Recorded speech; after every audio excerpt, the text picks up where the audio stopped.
what this is. What is this, like a seatbelt for the Bowflex or something? I'm not sure if I'm gonna really feel safe or not if I, oh wait, hold on. Safeness is here. Oh my goodness. This feels so much safer. I mean, even though there's not really any danger, I feel safe. It's really weird. Oh, you're back. Oh, sorry, I was stuck in my own little world over here trying to be safe. Anyway, welcome back to my how-tos. And Timmy, going to go ahead and show you how to set up straight bar shrugs for Bowflex. Got a couple of things to do before we get to the setup.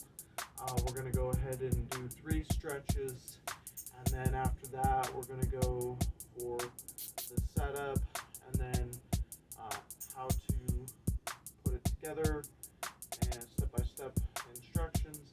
And then after that we're going to go into breathing, improper form, and then also proper form or correct form, whatever someone would like to call it. And then after that we'll go into the muscle group that's worked, and then we'll go on to the injuries that can occur if you continue to do improper form and stuff like that. Alright, let's go ahead and get this started. I'm going to go ahead and get stretching. Alright everyone, we are going to get started on the stretches before we get on to the explanation. Why did I change my voice? I don't know. To make it interesting for you, okay? Alright, first we go ahead, we do this. It's called a neck stretch. You take your hands behind your back and your head, and then you pull your neck down like this. You hold this for about 10 seconds. Then when you're done, slowly raise your head. Neck stretch. You do this on both sides of neck. You take one hand and you pull to the right side for about 5 to 7 seconds. Then you take the left hand onto the other side, and then you stretch for another 5 to 7 seconds. This is going to really stretch your neck and your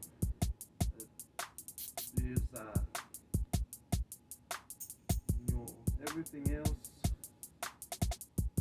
I cannot say it. Trapezius, there we go. I was a little bit unstrung. And then our last neck stretch is going to be this way. So you take both your hands like the other one and you pull the back. And you just also pull your shoulders and your spine, pull it straight up. Oh darn it, I lost my accent. Hold it for about 10 seconds. It should really stretch out your shoulders and spine and your neck on the upper part here. Go ahead and let it down. Alright, now that we're finished our 3 stretches, I'm going to go ahead and get started on the how to set up for straight bar shrugs. Alright, first things first, you can connect it to this part up here to do shrugs, but today we're going to go ahead and go down to the actual bottom area because I feel like this is a more better way to do it, just my own personal opinion. You can do it either way, it's fine, but this is how I'm going to do it for today's explanation. If you guys want me to make another video, the other setting it up the other way that I'm explaining to you, please comment. Let me know.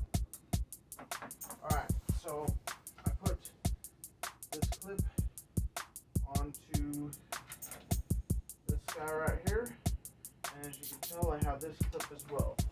You're going to need a straight bar, which this is 1 by the way, came with the Bowflex.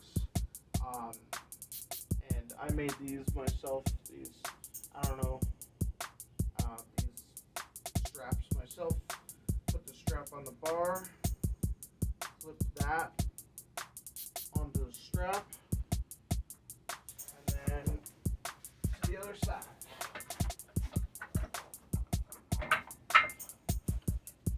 Same thing on this side. Flip it on. Put your strap on.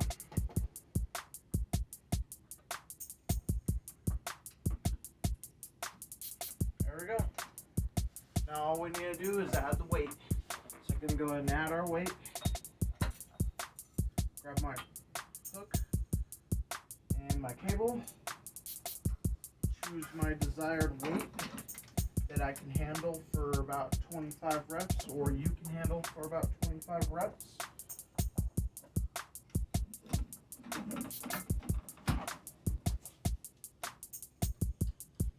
Alright. There we are. That's the setup. I'm going to go ahead and get to the exercise. Okay.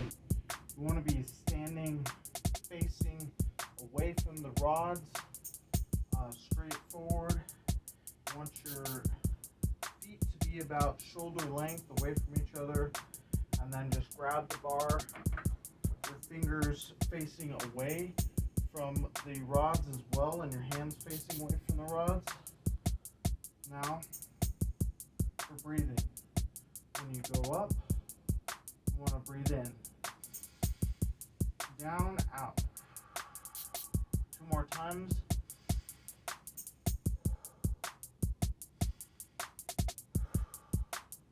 Alright, so the next one, we're going to go ahead and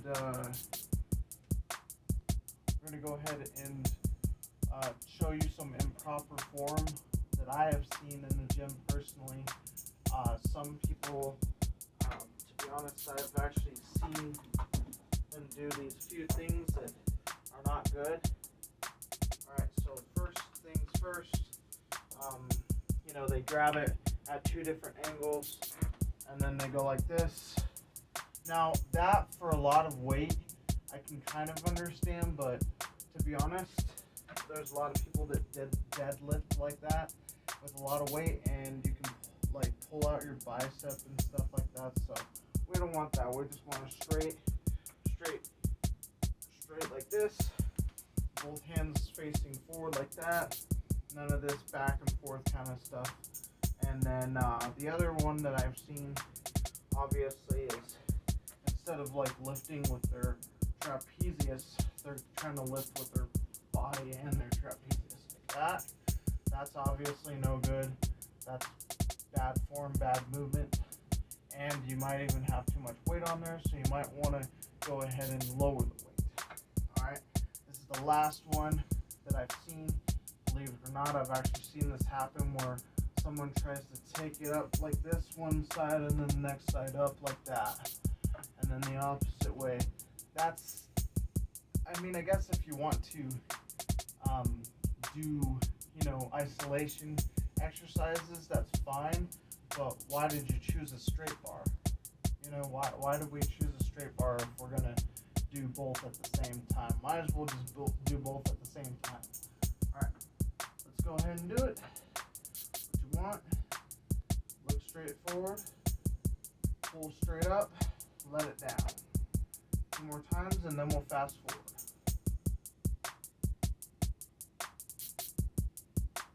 Fast forward.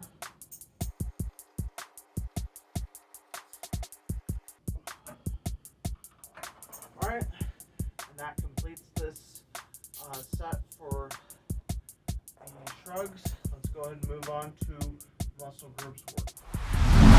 Muscle groups worked for this exercise is going to be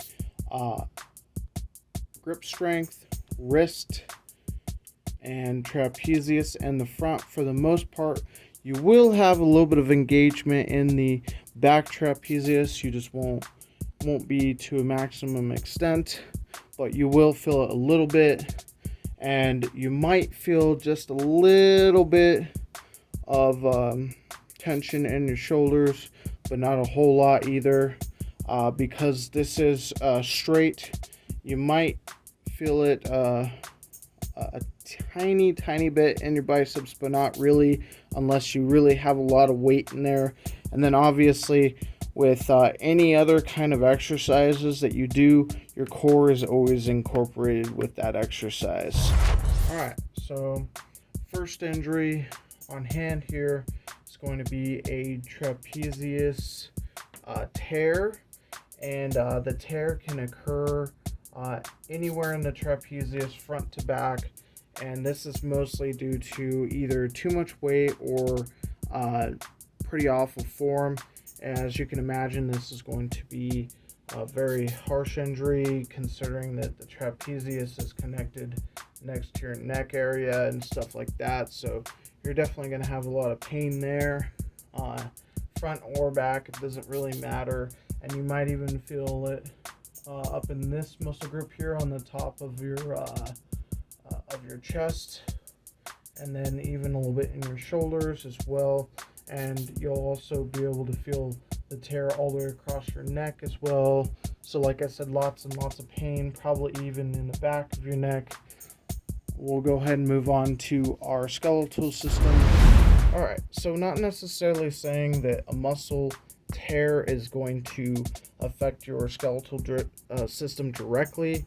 I'm just necessarily saying that you might feel some soreness and some uncomfortable spots in these certain spots that I'm about to show you in your skeletal system. So after a trapezius tear, you're going to be feeling it a little bit more in the spinal area, and you'll definitely, like, front to back, to side to back, you'll feel it probably all the way around those areas.